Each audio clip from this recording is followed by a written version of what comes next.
पिछले वीडियो में हम लोग सोर्स डॉक्यूमेंट की बात कर चुके हैं कि हमारा जो स्रोत है, जिसका जो प्रमाण है वो क्या होगा, और उसके बाद जो हमारे पूरे अकाउंटिंग में सबसे ज्यादा इंपॉर्टेंट कॉन्सेप्ट आता है वो आता है अकाउंटिंग इक्वेशन का। किसका? लेखांकन समीकरण का, जिसको हम लोग लिखते हैं A = L + C। क्या लिखते हैं? A = L + C। अच्छा, अगर मान लीजिए अभी के लिए A = L + C है, तो इसको आप ये भी तो लिख सकते हो A - L = C। ये लिखा जा सकता है कि नहीं लिखा जा सकता है? ऐसे आप इसको ये भी लिख सकते हो A - C = L। सीधा गणित का नियम है, L को आप इधर ले जाओगे तो ऋणात्मक हो जाएगा, C को आप इधर ले जाओगे तो ऋणात्मक हो जाएगा। तो ये हमारे तीनों तरह में से किसी भी तरह से लिखा हो सकता है, और उसको हम लोग क्या बोल देते हैं? उसको हम लोग बोल देते हैं लेखांकन समीकरण। मतलब क्या होता है? A से हम लोग इंग्लिश में बोलते हैं एसेट, L से बोलते हैं लायबिलिटीज, और C से बोलते हैं कैपिटल। एसेट मतलब क्या होता है? परिसंपत्तियां। लायबिलिटीज मतलब क्या होता है? देयताएं। और कैपिटल मतलब क्या होता है? पूंजी। ठीक है। अच्छा, एसेट मतलब क्या? परिसंपत्तियां किसकी? किसी व्यवसाय की परिसंपत्तियां। तो किसी व्यवसाय की जो भी परिसंपत्तियां हैं वो किसके बराबर होंगी? जो बाहर के लोगों से पैसा ला करके वो संपत्तियां खरीदी गई हैं, तो वो हो जाएगा क्या? लायबिलिटीज, देयताएं। जो व्यवसाय के लोग जिनका लेना देना नहीं है, जिन्होंने बाहर से हमने कर्जा लिया है उनसे और हम परिसंपत्तियां बना ली हैं। ठीक, तो मान लो हमारे व्यवसाय के पास कुल मिलाकर के 100 रुपए की परिसंपत्तियां हैं, जिसमें से हम 40 रुपए का हमने बाहर के लोगों से कर्जा लिया और वो हम परिसंपत्तियां लेकर के आए, तो 40 रुपए तो बाहर के लोग लेकर के आए, और 60 रुपए जो कंपनी के मालिक हैं उन लोगों ने जो जमा किए कंपनी के लिए, तो जो 60 रुपए है वो हो जाएगा आपकी कैपिटल, क्योंकि वो पूंजी लगाई है। और 40 रुपए क्या हो जाएगा? जो आपकी देयताएं हैं, जो आप बाकी लोगों को दोगे। तो उन्हीं दोनों को जब मिला दोगे तो वो कुल किसके बराबर हो जाएगा? वो हमारी परिसंपत्तियों के बराबर हो जाएगा। यही है हमारी सबसे इंपॉर्टेंट इक्वेशन, जिसको हम लोग बोलते हैं क्या है? लेखांकन समीकरण। अच्छा, अब इसमें एक बात देखिए, जो हमारे लेखांकन समीकरण में इक्वेशन है ना, एसेट, लायबिलिटीज और कैपिटल की बात, वही बात हमारी होता है तुलन पत्र में भी। तुलन पत्र समझते हैं? मतलब बैलेंस शीट। क्या बोलते हैं तुलन पत्र को इंग्लिश में? Balance sheet.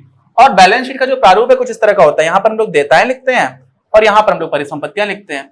तो आप कहोगे परिसंपत्तियां लिखनी, देयताएं लिखनी, तो पूंजी कहां जाएगी? तो पूंजी और देयताओं को हम लोग देयताओं के अंदर ही मान लेते हैं। देयताएं जो है उसी के अंदर हम लोग देयताएं और पूंजी को मान लेते हैं। और आपको समझ में आ रहा होगा कि इसका मतलब ये होना चाहिए कि देयताएं प्लस पूंजी जो कुछ भी होगा वो हमेशा ही परिसंपत्तियों के बराबर होगा, है ना? तो परिसंपत्तियां इधर आती रहेंगी और यहां पर जो कुछ भी आएगा उसका अगर हम टोटल करेंगे तो जो टोटल इधर आएगा, जो टोटल इधर आएगा वो बराबर होना चाहिए। क्यों? क्योंकि समीकरण हमें ये बताता है कि परिसंपत्तियां जो हैं वो देयताओं और पूंजी के बराबर हैं, और यहां पर देयताओं में हम देयता और पूंजी दोनों को मिलाकर के लिखते हैं। अच्छा, तो अब ये समझ जाइए कि इसका मतलब जो भी हमारा बाद में बैलेंस आ रहा होगा, बैलेंस समझते हैं, जो कुल योग आएगा दोनों तरफ का, वो बराबर है। तुलन, इसीलिए इसका नाम तुलन पत्र होता है, इसीलिए इसको बैलेंस शीट बोलते हैं। तो इसका जो नाम है वो भी आपको समझ में आ जाता है। ठीक है। अच्छा, ये क्या लिखा हुआ है? फोटोग्राफ। फोटोग्राफ का मतलब क्या होता है? कोई गाड़ी चल रही है, बस जा रही है, आपने एकदम से फोटो खींच ली, तो वो उस जगह पर उस समय पर कहां पर है वो आपको फोटो दिखेगी, है ना? किसी भी समय पर उसकी क्या स्थिति है वो आप क्या कर सकते हो? फोटो खींच लोगे। तो बैलेंस शीट पता क्या करती है? बैलेंस शीट फोटोग्राफ की तरह होती है। कोई भी ऑर्गेनाइजेशन है उसमें आपने किसी दिन आपको बैलेंस शीट बनानी है। वैसे तो नॉर्मली हम लोग लेखा वर्ष के अंत में बनाते हैं 31 मार्च को, लेकिन मान लीजिए कि आज तारीख है कितनी? 30 जून है। तो आज 30 जून को मुझे किसी भी कंपनी की बैलेंस शीट पता करनी है, तो मैं जब उसकी बैलेंस शीट बनाऊंगा तो आज उस कंपनी की क्या हालत है, कितने उसके पास एसेट्स हैं, कौन कौन से एसेट्स हैं, हर एसेट में कितनी रकम है, कितनी वैल्यू है, कौन कौन सी लायबिलिटीज है, कौन कौन सी देयताएं हैं, उसमें कितनी रकम है, और कैपिटल, जो कैपिटल है ओनर्स इक्विटी जिसको बोलते हैं, वो कितना है। अच्छा, अब एक बात समझिएगा, जो लायबिलिटीज उसको मैंने क्या लिखा हुआ है? Creditors claims. Creditors claims, creditor कौन होता है? जो आपको पैसे दे रहा होता है। तो क्रेडिटर्स क्लेम्स क्या हो जाएगा? जो भी आपकी कंपनी को बाहर के लोगों को पैसा देना है।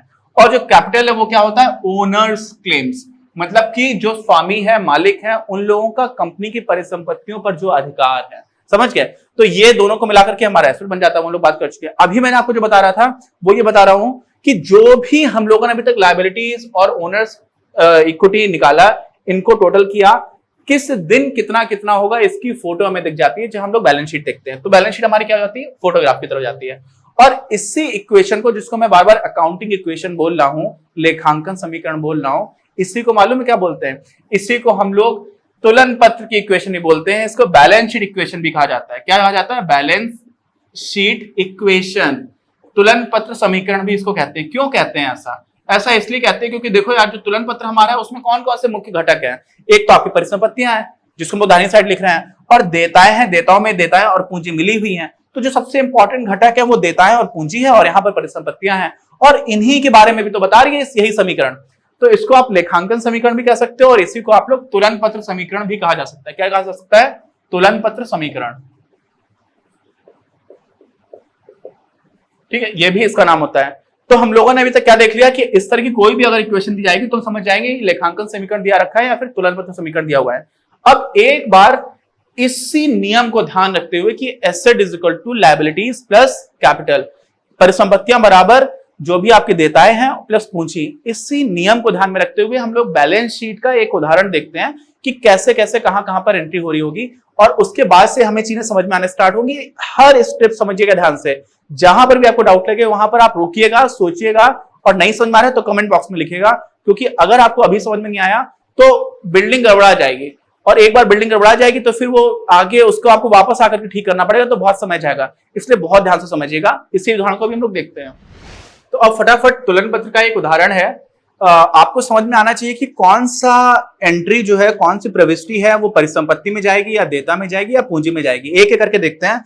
तो रोहित नाम का एक इंसान है जिसने 5 लाख रुपए की पूंजी से एक व्यवसाय प्रारंभ किया। ठीक है, लेखांकन के दृष्टिकोण से अब क्या होगा?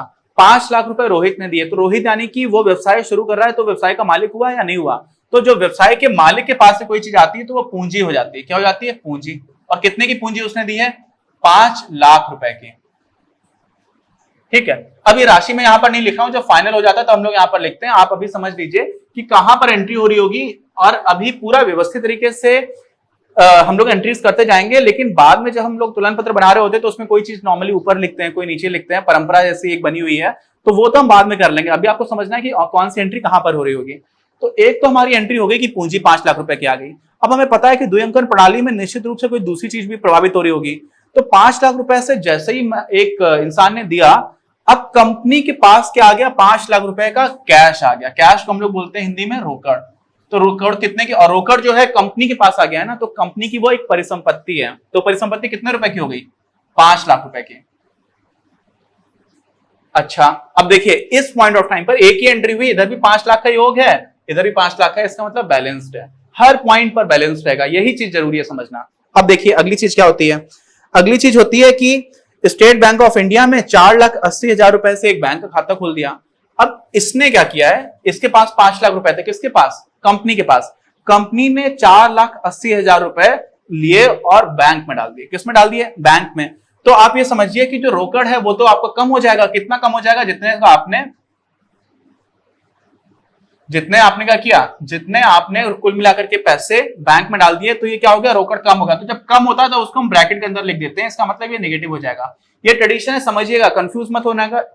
ब्रैकेट में लिखेंगे नहीं लिखेंगे वो इतना इंपॉर्टेंट अभी नहीं है। अभी आप समझिए कि क्या हो जाएगा? कैश आपका कम हो जाएगा। तो आपकी एक परिसंपत्ति कम हो गई, तो देता बढ़ रही है क्या, या पूंजी बढ़ रही है? नहीं बढ़ रही है, लेकिन दूसरी ही परिसंपत्ति बढ़ रही है। तो एक तो आपका रोकड़ कम हो गया, और बैंक में आपके पास क्या आ गया? बैंक में आपके पास 4,80,000 रुपए आ गए। तो आप क्या समझोगे? आप ये समझोगे कि 5 लाख था, 4,80,000 रुपए एक जगह से कम हुआ, दूसरी जगह से 4,80,000 बढ़ गया। तो आप इसको जोड़ोगे तो ये 4,80,000 से 4,80,000 नेगेटिव है, ये पॉजिटिव है, तो ये कट जाएगा। फिर से पूरा बैलेंस, इधर भी 5 लाख रहा, इधर भी 5 लाख रहा। ये दोनों साइड आपस में बैलेंस रहनी चाहिए हर टाइम पर। ये समझना जरूरी है ना? और ये समझना जरूरी है कि कोई एंट्री हो रही है, कोई प्रविष्टि हो रही है, तो उसका क्या अर्थ है। अगली चीज देखिए। अब अगली चीज के लिए हुआ कि व्यवसाय के लिए 60,000 रुपए मूल्य का फर्नीचर खरीदा गया और भुगतान के लिए चेक जारी किया गया। अच्छा, अब 60,000 रुपए का अगर मेरी कंपनी के पास फर्नीचर आ रहा है तो निश्चित रूप से वो मेरी एक परिसंपत्ति हुई। क्या हो गई? परिसंपत्ति। तो एक और परिसंपत्ति आपकी जुड़ गई फर्नीचर की, और वो कितने की जुड़ गई है? 60,000 रुपए की। लेकिन 60,000 रुपए आपने दिया कहां से? कैश से दिया क्या? रोकड़ से दिया? नहीं, चेक जारी किया। तो चेक तो आपने बैंक से दिया होगा, तो बैंक में जो आपके पैसे थे वहां से 60,000 रुपए कम हो गए होंगे। कितने कम हो गए होंगे? 60,000। ठीक है, इसका मतलब अभी भी जो बैलेंस है वो 5 लाख रहा, और इधर का भी 5 लाख रहा। देखो यहाँ तो 5 लाख सीधा सीधा है, यहाँ पे 4,80,000 कम हुआ, 4,80,000 जुड़ गया, तो ये कट गया। 60,000 कम हुआ, 60,000 जुड़ गया, ये भी कम हो गया। तो टोटल तो 5 लाख ही रहा बैलेंस। ठीक, आगे बढ़ते हैं। अब क्या होता है कि एक कंपनी है रामजी लाल से 10,000 रुपए की अग्रिम राशि का भुगतान कर 1,25,000 रुपए मूल्य का प्लांट व मशीनरी खरीदी। हुआ क्या है, समझिएगा इसको बहुत ध्यान से, ये पहली इंटरेस्टिंग एंट्री है। हुआ क्या, व्यवसाय ने 1,25,000 रुपए की प्लांट और मशीनरी खरीदी। इसका मतलब क्या हो रहा है कि व्यवसाय के पास परिसंपत्ति बढ़ रही है। कितने की बढ़ रही है? 1,25,000 रुपए की। भुगतान कितना किया? भुगतान 10,000 रुपए किया है। कैश में 10,000 रुपए भुगतान किया, अग्रिम भुगतान एडवांस दिया 10,000 रुपए। इसका मतलब 1,15,000 रुपए देना अभी बाकी है। क्या है? 1,15,000 रुपए कंपनी के ऊपर उधार है, कंपनी उसको वापस करेगी। तो तीन चीजें हो रही हैं। पहली चीज क्या हो गई? मशीनरी लिख दीजिए सिर्फ इसको। क्या लिख दिया हम लोगों ने? मशीनरी। कितने की आ गई भाई साहब? 1,25,000 रुपए की हो गया। और साथ में क्या हुआ? 10,000 रुपए आपने कैश और कम कर दिया। 10,000 रुपए आपने भुगतान किया था, तो 10,000 रुपए कम हो गया, 1,25,000 बढ़ गया, तो यहां पर कुल मिलाकर के 1,15,000 का अंतर पड़ा। अब ये 1,15,000 आपके ऊपर उधार है, तो कौन से, किनसे उधार था? राम जी कुछ नाम है इनका, राम जी लाल ऐसा कुछ नाम है। राम जी लाल को ये क्या हो गया? ये एक देनदारी हो गई है। क्या हो गई? देनदारी हो गई है। ये पूंजी नहीं है लेकिन देनदारी है। और कितने की है? 1,15,000 की। तो आप यहां पर जोड़ोगे तो सब मिलाकर के 5 लाख और 1,15,000 6,15,000 आ जाएगा।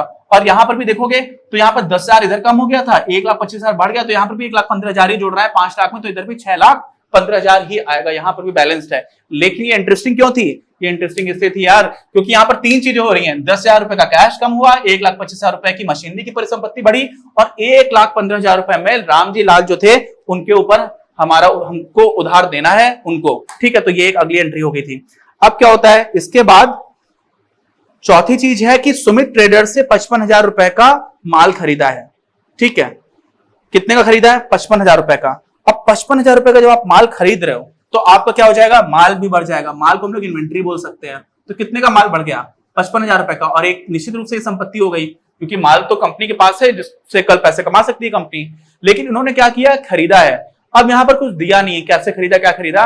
तो अभी हमारे उदाहरण में मान लिया गया कि उधार पे खरीदा गया, तो हम भी मान लेते हैं कि उधार पे खरीदा गया। और किससे खरीदा गया? सुमित ट्रेडर से। तो सुमित ट्रेडर से भी हमारा क्या हो गया? उधार हो गया। कितने का उधार हो गया है? 55,000 का। तो देखिए अब यहाँ पे फिर यहाँ पे 55,000 जुड़ गया, यहाँ भी 55,000 जुड़ गया, तो यानी कि अभी भी जो कुल योग आएगा वो बैलेंस्ड होगा। आप समझ रहे हो?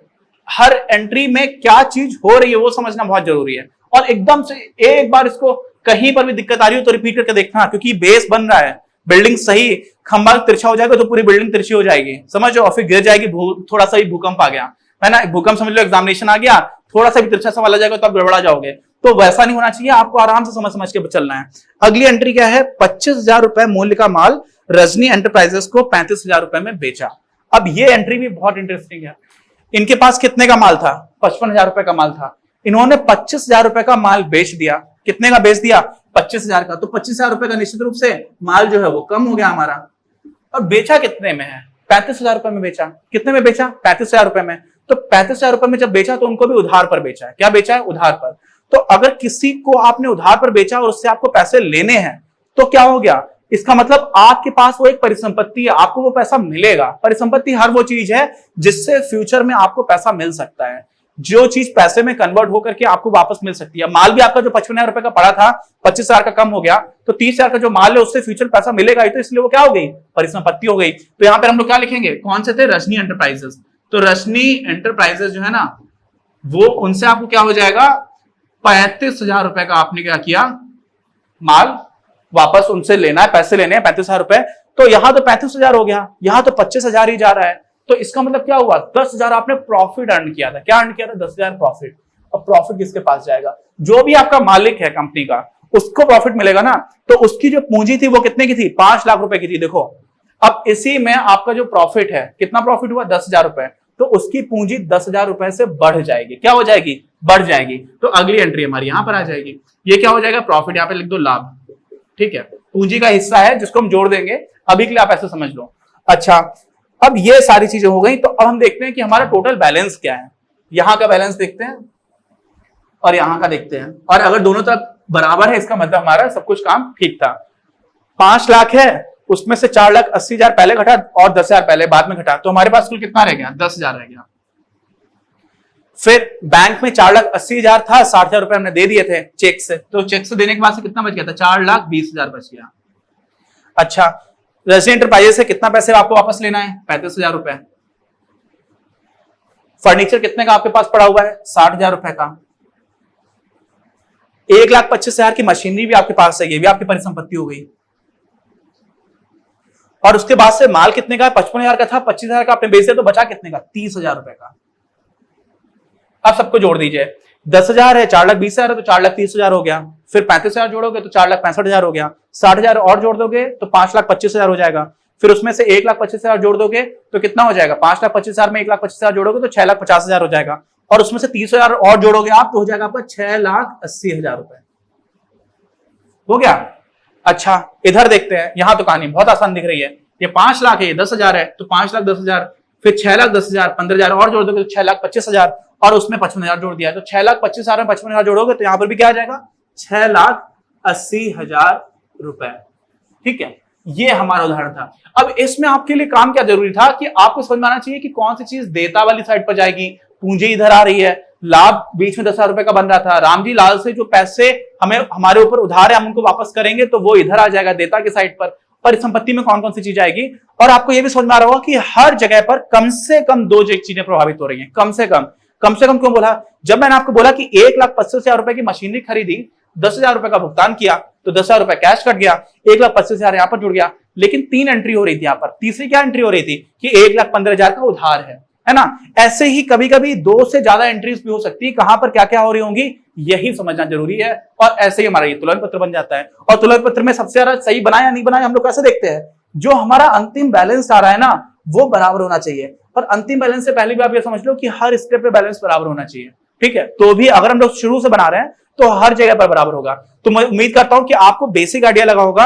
अभी इसी से हम लोग अगली चीज पर जाएंगे, जो होगा हमारा नाम पक्ष और जमा पक्ष। ये होता क्या है इसकी बात करेंगे।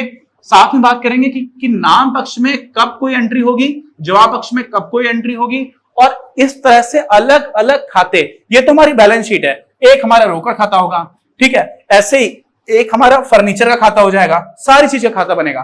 तो कौन सा खाता है? पूंजी का खाता होगा, कैपिटल अकाउंट। ऐसे ही हमारा उधार किसी और के ऊपर है तो होता है अकाउंट रिसीवेबल, अकाउंट पेबल, कि हमें किसी को पैसे देने हैं, किसी से पैसे लेने हैं। वो सारे अकाउंट्स हम लोग बनाएंगे। वो अकाउंट कैसे दिखते हैं उसको हम लोग टी अकाउंट बोलते हैं। क्यों टी अकाउंट बोलते हैं मैं आपको अगले वीडियो में बताऊंगा। और उसमें नाम पक्ष में क्या चीज जाएगी, जमा पक्ष में क्या जाएगी, वो भी आपको समझ में आएगा। ठीक है, और ये जो मैंने किया ये आपके हिसाब से किया है, मेरे हिसाब से तो ऐसे समझ लो, हाँ इधर नाम पक्ष होगा, इधर जमा पक्ष होगा। अगर मैं ऐसे घूम जाऊंगा तो मेरे लिए नाम पक्ष इधर होगा, इधर जमा पक्ष हो जाएगा, लेकिन वो आपके लिए उल्टा हो जाएगा। समझ रहे हो? तो इधर हम लोग नाम पक्ष लिखते हैं, इधर जमा पक्ष लिखते हैं। क्या होता है, बिल्कुल घबराने की जरूरत नहीं है। आप अभी इस वाले वीडियो में इस पर फोकस करिए। कहीं पर एक भी स्टेप नहीं समझ में आएगा तो रिपीट करके देखिएगा। अगले वीडियो बहुत ही ज्यादा इंपॉर्टेंट है, क्योंकि हम लोग क्रेडिट और डेबिट की बात करेंगे, जो बहुत ही ज्यादा, मतलब इससे ज्यादा कॉमन टर्म शायद अकाउंटिंग में कुछ होगा नहीं कि डेबिट क्या हो रहा है, क्रेडिट क्या हो रहा है। तो हम लोग मिलते हैं अपने अगले वीडियो में। अपनी क्लास का उद्देश्य आप सभी के लिए आप ही की भाषा में गुणवत्तापूर्ण शिक्षा उपलब्ध कराना है। कक्षा 12 तक के सभी प्रमुख विषयों पर हम वीडियोस बना रहे हैं, और कुछ विषयों पर वीडियोस आपके अपने चैनल अपनी क्लास की ही अन्य प्लेलिस्ट पर अपलोड भी हो चुके हैं। ज्ञान के प्रकाश से देश को सशक्त बनाने के हमारे इस प्रयास में इस चैनल को सब्सक्राइब करके और लोगों के साथ शेयर करके अपना बहुमूल्य योगदान जरूर दें। पढ़ेगा इंडिया तो बढ़ेगा इंडिया।